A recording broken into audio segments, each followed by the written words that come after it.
Hey there, fellow creators. Welcome back to my channel. If you're new here, make sure to hit that subscribe button so you never miss a tutorial.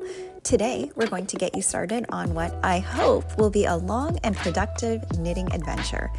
Before we get into the tutorial, let's talk a bit about what the garter stitch is and why it's so important. The garter stitch is created by knitting every row, both on the right side and the wrong side of your work. This results in a fabric that's stretchy, lays flat, and has a beautiful textured appearance. The garter stitch is perfect for beginners because it's simple and easy to memorize, and it's versatile. I've made a lot of things using the garter stitch, like cardigans and even scarves. And the garter stitch is an important component of one of my favorite methods of color work, the mosaic knitting technique. Stay tuned for a tutorial on that. Now, let's get into a step-by-step guide. For this demonstration, I'm using a medium weight yarn and size 8 or 5mm knitting needles, but you can use whatever yarn and needle size you're comfortable with. Step 1, start with a slip knot and cast on using the desired number of stitches. I use the long tail cast on method. Now, if you're not sure how to do that, or you don't know how to make a slip knot, don't worry. I have video tutorials on both of those techniques linked in the description below. Let's knit the first row. Hold the needle with the cast on stitches in your left hand and the empty needle in your right hand. Insert the right needle into the first stitch on the left needle from front to back. Wrap the yarn around the right needle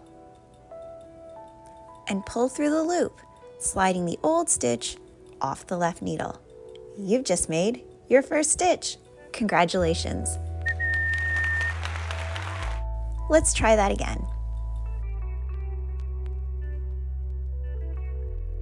And now, let's continue knitting across the row.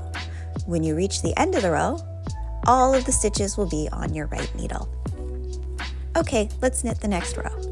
Turn your work so the needle with the stitches is back in your left hand. And knit across the row just like you did the first one. By knitting every row, you create the garter stitch pattern. And that's all there is to it. Here are some tips and reminders. Tension. This is a big thing that will come up again and again in your knitting. Try to keep your tension consistent. You don't want your stitches to be too tight or too loose. You'll know you have good tension when your stitches look even and neat. Don't forget to count. If you started with 20 stitches or 30 stitches, you want to make sure that you keep knitting with 20 stitches, 30 stitches, or whatever. Especially when you're a beginner, it's very easy to pick up extra stitches. So keeping count as you go is a good way to avoid that beginner mistake. And the last tip, practice. The more you practice, the more comfortable you'll become. It's a great stitch for mindful, relaxing knitting, which is one of the reasons I love the garter stitch. Think of it as meditation for your hands. And there you have it. Now you've mastered the garter stitch, one of the most foundational stitches in knitting. Happy creating! Thanks for watching. If you found this tutorial helpful, please give me a thumbs up and share it with your fellow knitters. Don't forget to check out the links in the description for tutorials on making a slip knot and casting on using the long tail technique. Subscribe and leave a comment below letting me know what you'd like to learn next. Happy knitting and see you in the next video.